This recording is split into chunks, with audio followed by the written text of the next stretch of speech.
morning. For Tuesday's Trainer's Tip today, we're going to talk about hobble training. I really believe that it's important to teach all of our horses how to hobble and stand tied like that. I think it can get you out of a jam if your horse gets in trouble, gets something wrapped around his leg. But it also just teaches them patience and restraint, and it'll actually work kind of as an endorphin release thing where after a while they'll kind of get sleepy when they get the hobbles on them because they know it's quiet time. So a couple of things that are really important for me is I always want to do it in a nice, soft, sandy area.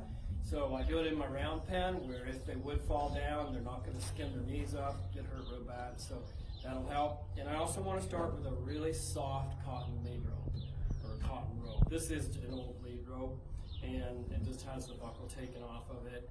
And the way that I want to start off here is I'm going to go above the fetlock on the outside leg, and I'm just going to take one wrap around here and make sure I get them even. Now the reason we're going to go above the fetlocks is so he's less likely to get a hind foot in that and trip himself. You don't want him to get a hind foot over this row. Once I do that, I'll take a wrap around one time, then I'm going to take a few twists in here just to take up some of the space on this rope and use some of it up. And then on this other side, I'm going to go around once.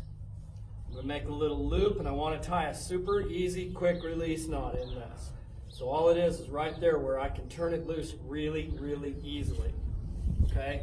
And then I'm not going to just turn my horse loose and let him run and play and rip around here. I'm going to relax and stay right next to him, and I'm going to babysit him. So he's going to test that out a little bit. And by the way, this is this colt's first time with hobbles. So he's going to test him out a little bit there, and he kind of figured out not to move.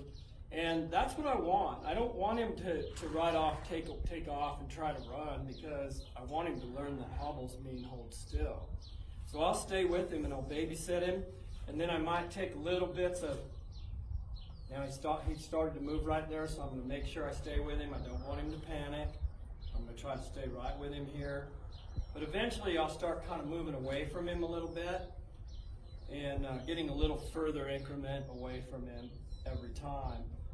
He'll start to learn that he can make some little shuffly baby steps, and he's not completely 100% captured. But I'd like him to get the idea that holding still here is a good idea.